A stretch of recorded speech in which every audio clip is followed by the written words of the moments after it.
जैसे आजकल जेनजी और मिलेनियल ऑडियंस काफी उनके पास यूथ आइकॉन नहीं बचा है and Swami Vivekananda was a great in terms of inspiring leaders like Bhagat Singh Subhash Chandra Bose. Uttarakhand में जो स्वामी विवेकानंद जी का सफर रहा है। भगवान भगवान सब बोलते हैं, but does God really exist? And he came to Himalaya searching for God. वो जब आए थे, he was only 26-27 year old, he was young and he was lost, you can say. He was looking for a purpose in his life, just like all of us are looking. वो काठगोदाम से उतरे और वहां से चलते हुए नैनीताल आए, और नैनीताल से कुछ ही दूर आगे बढ़े तो काकड़ी घाट नामक एक जगह है। पीपल के पेड़ के नीचे वो बैठे ध्यान करने। when it comes to the smallest particle, एक टाइम पे वो एटम था, अभी वो प्रोटॉन क्वार्क लेप्टन जो भी हो, तो there is a smallest particle जिसके बियॉन्ड और कुछ नहीं है। वहां पे जाके अनंत नहीं रहा ना, वहां पे जाके तो लिमिट हो गया। But when he saw the entire universe within an atom, he fundamentally establish that there is no end even in the microcosm. फिर वो जब अमेरिका गए, और अमेरिका जाके उन्होंने जितने भाषण दिए वहां पे, for which he is world renowned, वो सब का उनको कंटेंट वहीं पे मिला, उस मेडिटेशन में। तो इसलिए आज उस पेड़ को ज्ञान वृक्ष के नाम से जाना जाता है। भगवान बुद्ध के जीवन में जो बोधि वृक्ष था, वैसे ही स्वामी विवेकानंद के लाइफ में ज्ञान वृक्ष। करबला एक जगह थी जहाँ पे वो बेहोश पड़ गए, क्योंकि उनको खाने पीने के लिए बहुत दिनों से नहीं मिला, और एक मुस्लिम फकीर आके हिचकिचाते हुए अपने हाथ में एक खीरा लेके खड़े थे कि shall I feed it to him. Now he says to that फकीर, क्या हम भाई ही नहीं हैं? What does it matter if you are a Muslim or I'm a Hindu in that society, which I'm talking about around 130 years ago, उस समय। और वो मुस्लिम अपने हाथ से वो फकीर खिलाता है, and he gains enough vitality to move on to Almora.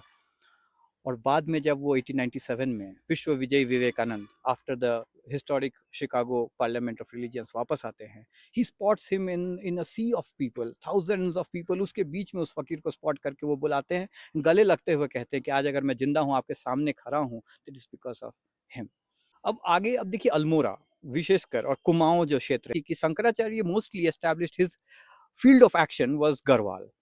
Badrikashram उन्होंने स्थापित किया था। He went to Kedarnath. It is believed कि that's where he dissolved into infinity, मतलब। और विवेकानंद का लेकिन कर्म क्षेत्र रहा है कुमाऊं।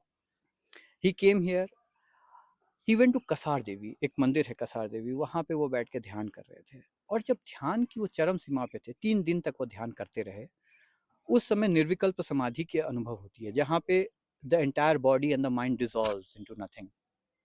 और उस हालत में what does he feel? He doesn't feel nothingness. He feels as if a force, an invisible force, is pushing him back to the plains. जैसे पहाड़ से वापस मैदानों की तरफ कोई उनको धकेल रहा है, और वो बोल रहे हैं कि इतनी कर्म करने की इच्छा, मतलब मैं सब कुछ छोड़ छाड़ के हिमालय आया था, और जब हिमालय में वो चरम अनुभूति मुझे हो रही है, उस समय मुझे ये मन नहीं कर रहा है कि मैं इसमें पूरी तरीके से विलीन हो जाऊं। उस समय उनको मन कर रहा है कि मैं कर्म करूं, जैसे एक अदृश्य शक्ति उनको धकेल रही है।